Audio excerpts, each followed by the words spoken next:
Hello everyone, and welcome to the 253rd episode of Analyzing Evil, featuring Come and See.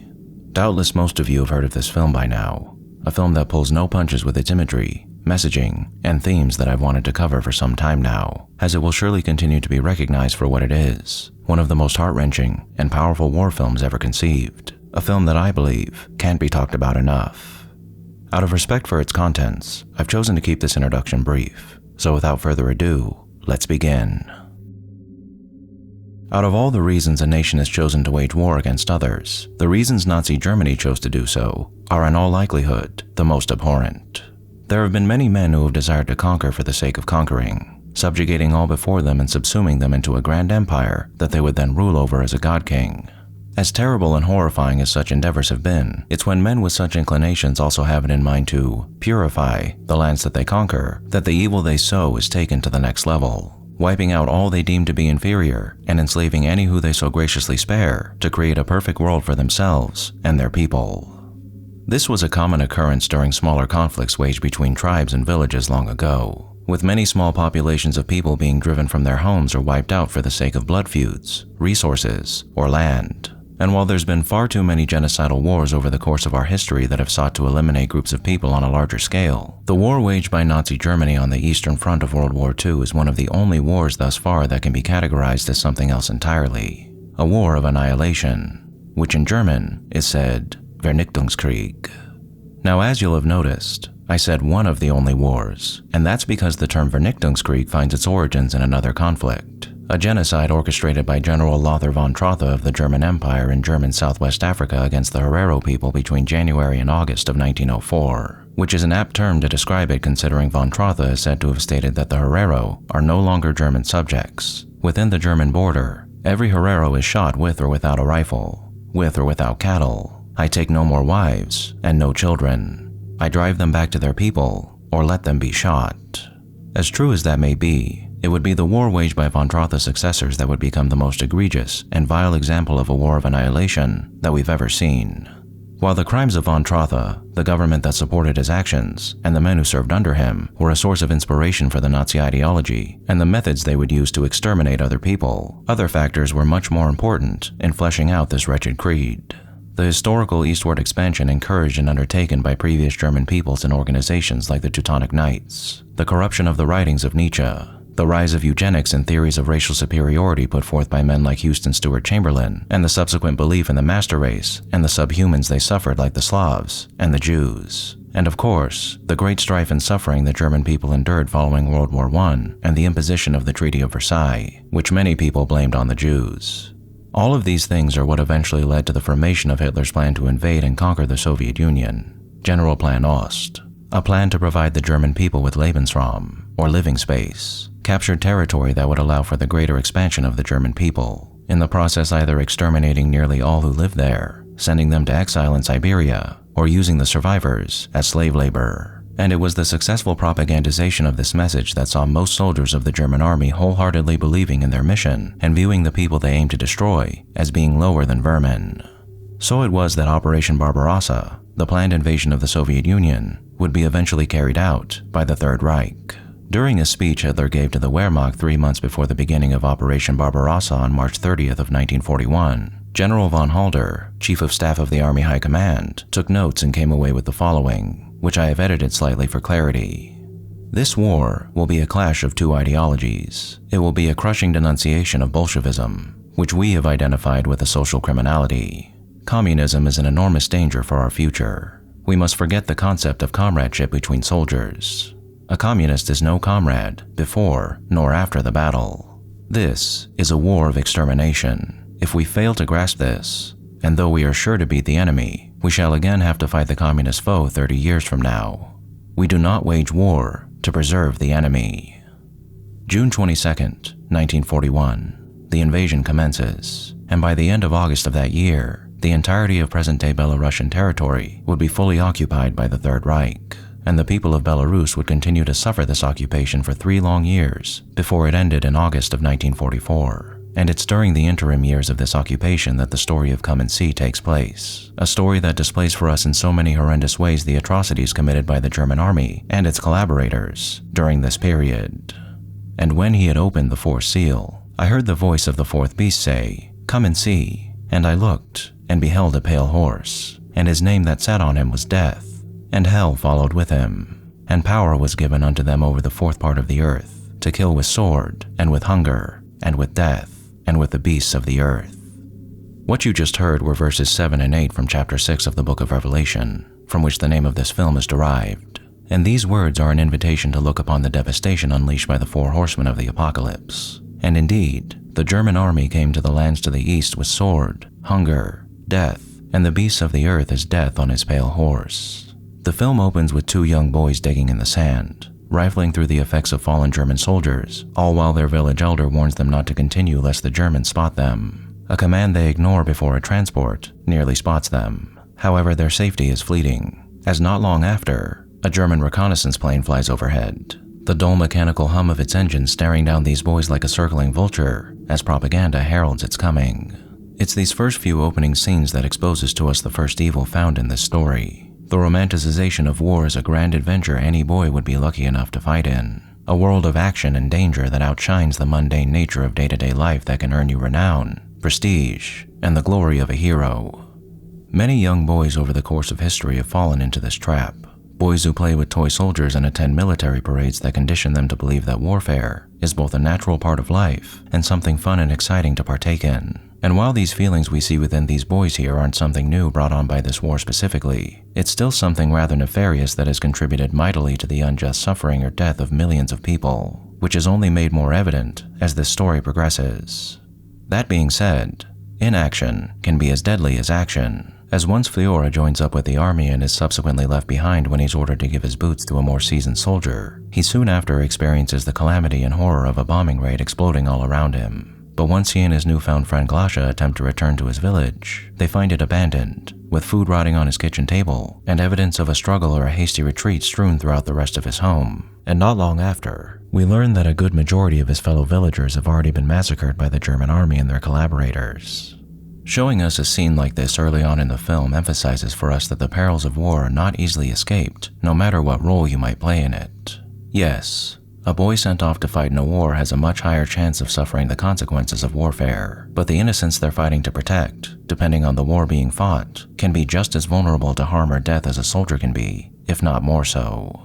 There's many more instances of savagery and cruelty we witness in this film, and they all serve to show us intimately just how sickening warfare truly is. But the degradation and destruction of not just the Belarusian people and landscape, but the physical and mental health of both Fliora and Glasha are what really makes this story a cut above the rest. Both of these children begin this film with wide-eyed idealism ruling their thoughts and actions. Fliora with his giddiness in regard to his future status as a soldier, and Glasha with her naive affection for Officer Kasash, emotional volatility, and her dream of leading a normal, loving life despite the circumstances she finds herself in. As the film progresses, both become more and more traumatized, which is made plain for us in not just their cries of despair, but in their appearances, with the face of Fliora, a boy who at one point is so overwhelmed by the carnage he has witnessed that he attempts to end his life by sticking his head into a bog, becoming withered and haggard as if he was a man 50 years his senior, with his eyes staring wide into the void of misery that he's been plunged into. And we find Glasha reduced to much the same as she bears witness to nearly all the things Fliora sees, and suffers a brutal gang assault at the hands of German soldiers. While both changes in their appearance serve to highlight the physical ramifications of enduring atrocities like the ones they witness, they more so emphasize for us what these children become on the inside. Husks, shells, empty vessels for souls that were ripped away from them by merciless men out to destroy them and everyone and everything they ever loved. The faces of Fliora and Glasha are the faces of many a soldier and innocent who have experienced the things they experienced. But perhaps more importantly, these faces represent the damage done to the minds of the people who bore these burdens, a physical reflection of the brokenness that lies within the minds of most, if not all, who were forced to suffer the horrors of war. However, just as important in fully grasping how terrifying this war was, is the fact that these horrors that Fliora and Glasha see unfolding in this story aren't simply unleashed by faceless men wearing masks or hiding within their vehicles, but by flesh and blood men happily laying waste to all before them. The most striking and sickening example of this occurs when Fliora attempts to hide out in a village and is forced to watch as German soldiers round nearly everyone up and exterminate them en masse. This sequence is nothing short of a carnival of death, one that features a bombastic soundtrack and the sounds of merriment one expects to find at the circus, one that's complete with the village fool losing his pants, a merry-go-round motorcycle carrying a corpse on its sidecar, and plenty of sideshows and acts for a beautiful woman to enjoy whilst feasting on lobster. Camaraderie and mirth abound as the carnage unfolds, and as it ends, we find some of the participants taking souvenirs, mementos to remember such a fun-filled day. What degradation of the mind does one have to endure in order to find joy in such a scene? To shove crying children and the elderly into a barn to be burned. For the collaborators, it is a cowardly desire to live above all else that sees them mowing down their friends and neighbors. But for the soldiers who began this performance, it's propaganda. Falsities drilled into their minds that had them believing that inferior races spread the communist contagion and that a nation doesn't deserve to exist, as was explained to us by the unapologetic officer towards the end of the film. And in absorbing the words stuffed into their ears by their so-called superiors, these men have successfully managed to do the impossible, shed their humanity, and transform into living demons. Now, aside from the carnage we witness, the deadly follies of warfare, and the callous savagery of the perpetrators of these crimes that are on display for us in this film, there's one thing that has always set Come and See apart from its contemporaries: the visceral aspect of its cinematography and sound design. There are precious few things in this film that are alluded to, for if we don't witness an atrocity being committed, we're shown the after effects of them. The corpses, the crying mothers, the battered and burned men, the destruction of entire villages. These things are shown to us in ways that seem all too real. Two of the more gut-wrenching crimes shown to us in this story are alluded to, those being the burning of the villagers in the barn church and the gang assault of Glasha by soldiers. But in both cases, we're either shown the elements leading up to these acts, the process of it without witnessing the actual brutality, like when the barn is lit on fire and subsequently loaded with bullets by the soldiers watching it burn, or the aftermath of them. But even then, they're as soul-crushing as any gory scene we're exposed to in this film. For watching people being herded into a barn and then screaming as they're burned alive and shot by laughing soldiers is just as heart-wrenching as actually seeing their lives torn from them, and witnessing a young girl thrown screaming into the back of a truck full of men, only to return later on ruddy-faced, tear-soaked, and red-eyed with a whistle in her mouth and blood running down her legs, makes one's skin crawl just as well as if we had been there to witness what happened to her. In all these scenes where we watch horror after horror unfolding, the effect is often dizzying and ethereal, as if we're truly watching all of this unfold from the eyes of a boy whose psyche is continually being broken down as he moves from atrocity to atrocity. But these visuals would be nothing without the cacophony of sounds that accompany them, rendering most scenes in this story sensory chaos that overwhelms the mind, granting all of us the horrifying opportunity to feel in some small way what the people who really experience these things actually felt. Planes thunder overhead as the bombs they drop obliterate the ground these people walk on and deafen their ears with the screeching sound of tinnitus. Bullets whiz by as the screaming of children carries their weight on the wind. Soldiers laugh as they stand over limbless bodies and dying men, serenading them with a chorus of barbaric levity that underpins every cry of anguish wrought by their hands. Fire laps at their eyes, the blood of their loved ones soaking into their skin as they're torn apart in front of them. Hunger strikes at them like a hammer, and their tongues wash over the striking taste of iron and dirt as they dry out in their mouths from a lack of water. Their minds and bodies are violated in every way imaginable, eviscerated and pulled here and there until they're reduced to a mess of tears, despair, anger, and hopelessness. Desperate prayers run through their minds, wishing for the horror to end, wishing that things could go back to the way they were, and knowing that they can't, wishing that they too could join the fallen to save themselves from their unending pain. However, all of these terrors I've just described to you are only that, a description. Words I've pieced together to convey to you intimately the gravity of what we as viewers witness these people enduring in this film. And again, most importantly, what the people who actually experienced these things felt as they happened to them in real time. But I'm not speaking to you from experience. I'm not a soldier who was forced to protect himself, his loved ones, and his home from other soldiers who were brainwashed into believing his children were lower than insects. I'm not one of the many innocents who had to suffer through warfare, for I am a fortunate person. Someone who has never had to fear bullets, bombs, starvation, and the sight of my home and loved ones being destroyed before my eyes by cruel and barbaric men. Yes, I'm very fortunate, and so I imagine most of you watching this video are as well, listening to my words and watching the images playing across your screen without having to worry about any of the things I've just described to you. But for many, even now, that's far from being true, and for those of us who are safe now, unfortunately, that can always change. Sometimes it's the case that a person will choose to move to or visit somewhere that causes them to be caught in the crossfires of a conflict they never imagined they'd find themselves in. But most of the time, all it takes to become someone who does have to endure these things is to be born in the wrong place at the wrong time. But really, that's not it, is it? It's not the possibility of being born in the wrong place at the wrong time, or traveling to said place that's the real peril here. It's the fact that there's even a wrong place and a wrong time for you to be caught in to begin with. It's not some cosmic punishment that forces us to live through terrors no person should have to endure. It's the conditions our fellow humans create before we even arrive in this world, and afterwards, that dictates what we're exposed to. And it's those same conditions that can warp a person into becoming yet another stopping point on what seems to be an eternal cycle of hatred, pain, and unjust death. For no one, not even Adolf Hitler, is born evil. Not one of us comes crying into this world with hate in our hearts and a desire to eliminate entire swaths of people for the sake of our own.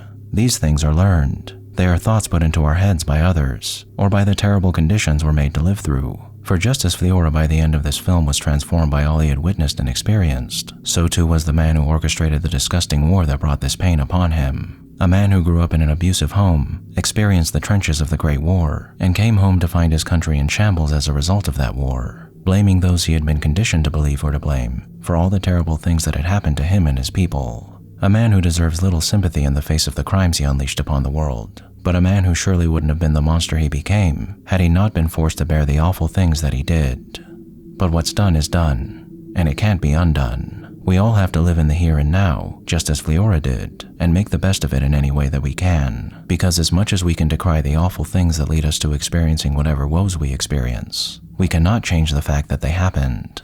We can learn though. We can stop and listen, and because we can see what errors we have made in the past, we can gain the knowledge needed to ensure that none of the things that ailed our brothers and sisters in the past come to ail them again in the future. For when it comes down to it, that's the key to everything. Learning from our mistakes, and the idea that we are all a family, no matter how different we might seem.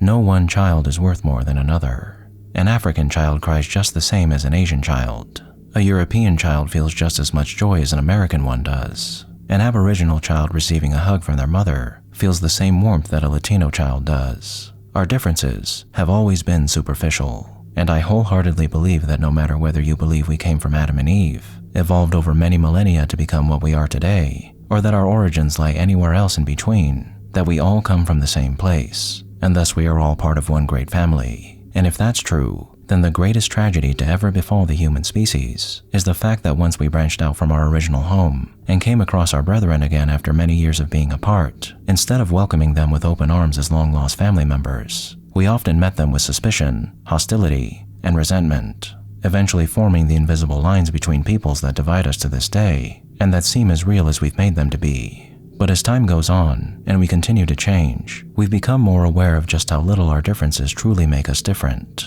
The world is far from being a safe and happy place for all, and it will continue to be that way for the foreseeable future. However, the future we cannot see, the one we can only imagine, that may be a different story altogether. For just as someone 1,000 years ago couldn't envision the world we live in today, so it is that we can't envision the world that will be 1,000 years from now. And who knows, maybe then we won't be referred to as white people, or black people, or Jewish people, or any other type of people. Just people.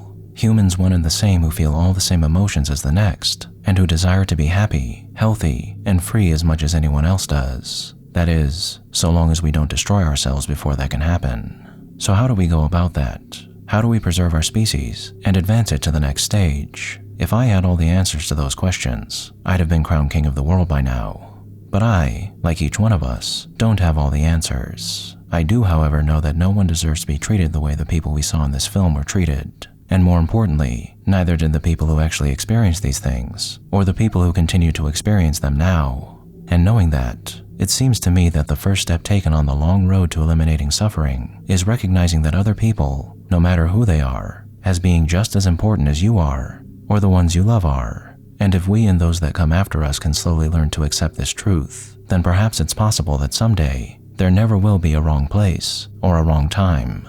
Perhaps there will never be another Fiora and Glasha, and perhaps finally, after so many long years, evil will rest.